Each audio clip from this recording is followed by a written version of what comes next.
This is my shit. Why is shit down?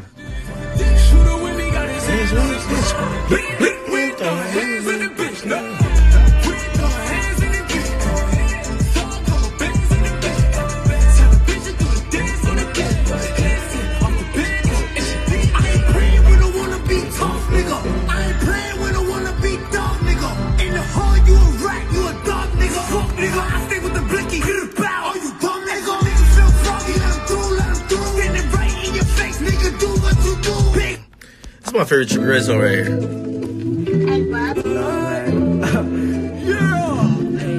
I love you too.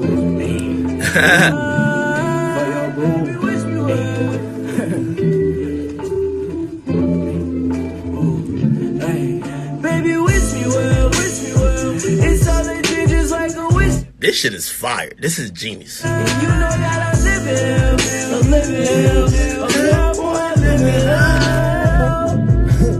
I let the money dance, the diamond blades all by itself without any help. So that means it shine on its own without any gold. I've been the king without any throne. That's just fire. Salute to Trippie Red and salute to 6ix9ine. By the way, you know me, I gotta try to keep it very fair and diplomatic. You know, one guy lives in New York, I live in Jersey, if you don't know. The other guy is in Atlanta now. But I try to keep it very fair, man. I do have thoughts on that, and I only got on here because I was just on Trippie's live, and I don't know what happened. His phone died or some shit.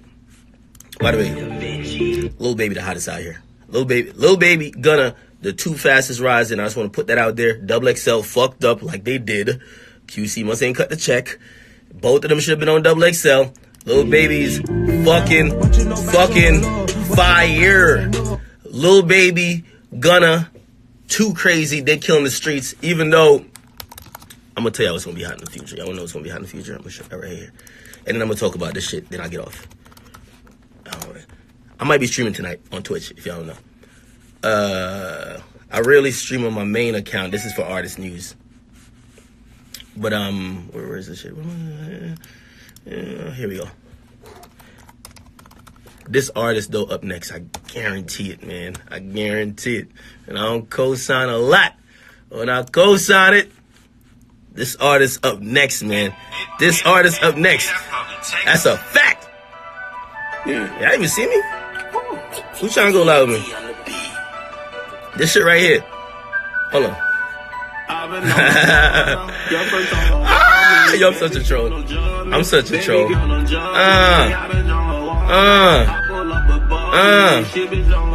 Hey, yo, who want a little AK and Russ song? Russ got the bangers, yo. I don't even know why yo, stop commenting my shit. Russ takes the L. Russ be making some good music. Personality-wise, he kind of sucks. But nigga be making some good music. I ain't gonna lie. Now she wanna fuck me, jump up with my nigga. Anyway, fuck that, man. Anyway. Lil AK the hottest in the streets. But let me give, this is my official thoughts on the 6ix9ine and Trippie shit. They're both right and they're both wrong. In different situations, they're both right, they're both wrong.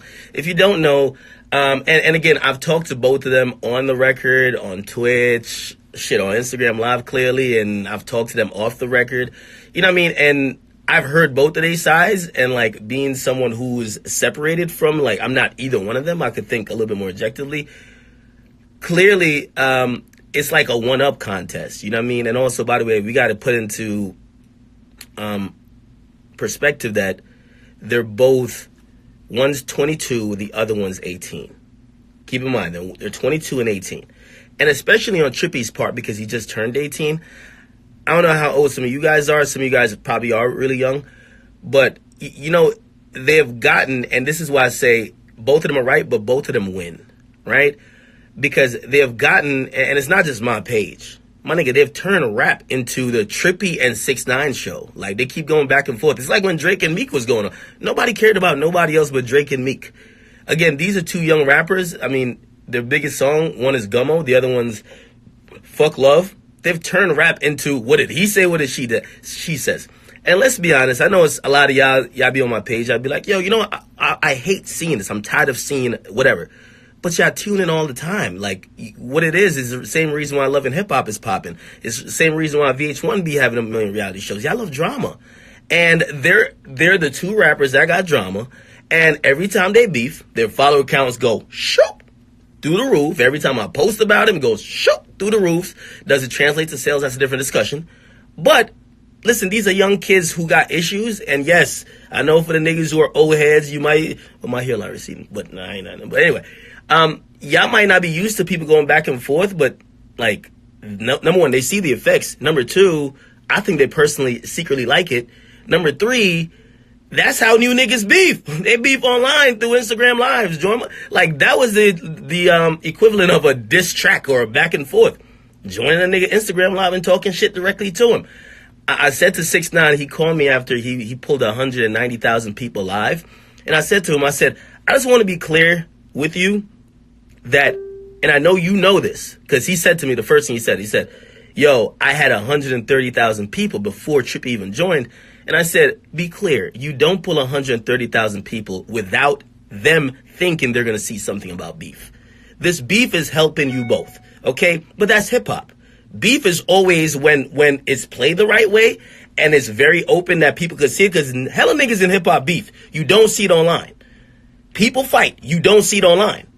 But if you could follow a beef very closely, oh, you commented, you said this, you said that, this is my response. It makes people feed in. It's love in hip-hop, right? Except this is really hip-hop. There's no love, right? And it's just a new generation. I know they know how the internet shit works, because look, I don't know if you guys remember this beef from the beginning. They started out talking about how many followers they have. When Trippie Redd first started talking to X, he didn't have 1 million followers yet. He's now over 3. 6ix9ine is almost at 5 million. 6ix9ine didn't even have nearly even 500,000 followers yet. So they've seen that, and I don't care what they say, this beef has helped them.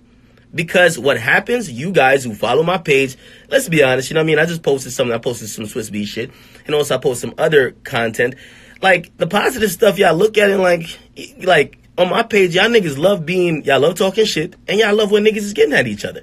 Y'all love commenting L's, y'all love getting y'all jokes off. So y'all follow issues. Y'all follow beefs.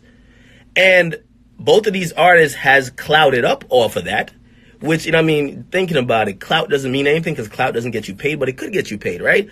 My thing with them, and I told 6ix9ine when he called me, I said, yeah, I had almost 200,000 people watching y'all live. Drake doesn't pull 200,000 people. He could get on live doing anything. He's not pulling 200,000 people. Drake got on live. I seen him pull 70, 80,000 people, but y'all got on beefing with each other. Y'all had that audience. And not one time did a nigga mention a release date. Not one time did a nigga mention a song that's out. Not one time did a nigga mention an album. You niggas, y'all see the follower counts going up, but y'all don't capitalize in terms of music. Y'all only look at follower counts, right? This week, I don't know if you know, and I told him, 6ix9ine is now on the charts. Not this week. So you went 7 for 7, but you're now on the charts. But you're still the most talked about person. If you were the most talked about person and you could also filter those people to go check your music out, you would always be on the charts, because you get the most amount of attention, but you don't mention music. Trippie Redd as well. Y'all have this personal issue and to get your follower count up, but if y'all really also thought about the fact that you're musicians, y'all could do a lot much better with what you're getting. Now, that's my overall opinion. They're both benefiting from this, okay? That's why people just think it's just Trippie Redd and 6ix9ine, because they're just constantly fucking beefing, right? Now, the next thing is, who is right? It's two people with two different perspectives, because they got two different issues. 6ix9ine cannot get over. And I've told him, I said, nigga, you've already made it. You got it. At some point, you got to get over it. Yes, ironically, the first video, and I'm talking about YouTube video I've ever done on 6ix9ine, I did it on 6ix9ine because Trippie called him a pedophile and a rapist.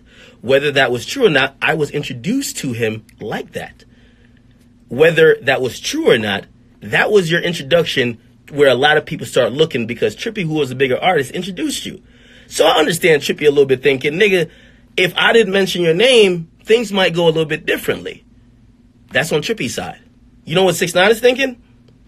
Okay, number one, I made Gummo, so I'm not going to give you credit for putting me on when my song has done way more for me than you've done, right? Because when you put me on, you put me in a negative light, which if I didn't have the music, I would get buried. So 6ix9ine's thing is, you want credit for you mentioning me on a bigger stage, but you really try to bury me. And when you try to, wow, my bad. Phone need to be charged, hold on. And when you try to bury me, right? When you try to bury me, you basically are now you're trying to take credit for me not getting buried. Like, you try to bury me. So I understand. My bad. Don't trust. Anyway, I understand with 6ix9ine being like, he's still in his feelings. He's like, yo, my nigga, I used to be around you a lot and you try to kill my career. Now my career is doing great in spite of those allegations. I'm going to use this moment to shit on you every single second. And what I was asking Trippie is what 6ix9ine did. You know what 6ix9ine told me? Because when I first met him and how he acts now, completely different guy. Like I told him, I said, when I saw you online when the nigga said you were a rapist, you sounded very apologetic and you sounded like you were, like, I mean, I'm not disrespecting him. You sounded like you were kind of like a bitch. Like, you were like, I'm sorry, yo, I don't want no problems. I don't want no problems. Now you're like tough gangster, fuck you, blah, blah. Yo, this, that, and third clown. You weren't that person at first. You know what he said? He said, because I was smart. He was very popular. I wasn't popular. I can't talk that shit when I'm not popular. If I'm not that guy, I can't talk that shit, right? But that's smart. That is smart. Now that he's that guy in terms of clout, and yes, I know clout is such a stupid word when you think about it in the grand scheme of things, but it does matter for these artists. And most of these young artists, like Lil Pump is 17, right? You have 6ix9ine, he's 22. You have Trippie, who's 18. You have X, who's 19. You can't be judging them like fucking Gucci Man, who's like 40 or around 40, okay? Or Rick Ross, he's 40. T.I., he's like around 40. I mean, these guys, they've grown. Or Kanye is definitely 40. But, like, the internet, this Instagram shit, what I post, even how I caption it, I've learned I gotta, like, think about it to make sure I'm being fair to every artist. Because, yeah, my Instagram is definitely a big platform that they judge their whole shit on. They're like, all right, well, if Akademiks captions it like I'm losing, people might think I'm losing. So it matters. So I've taken responsibility in that. Like, I try to call it down the line. If Trippie says something good, let's put in the caption. Let's rock with it. But that's where their issues really lie. Their whole issues lie. One guy feels like the other tried to kill his career. And now that he's up, he's not on some, yo, let's turn the other cheek, pause, and just keep going. He's like, no, I'm going to point out the fact that I'm a bigger artist than you. I'm going to point out the fact that you tried to kill my career. I'm going to point out the fact that you failed. And I'm going to point out everything that shows people what you did to me and how it hurt me. These are two hurt niggas. These are two hurt dudes, and they're not going to admit it. That's why I could be objective and admit it. They're two hurt dudes who, deep down, they kind of do like each other. And when I mean like each other, not like that, but like they had experiences with each other. You feel me? Like, I know a lot of y'all, of course, I'm always down for the jokes. Like, the jokes with me and 6ix9ine, like, shit, that was probably Trippie and, like, me and 6ix9ine was probably Trippie and 6ix9ine.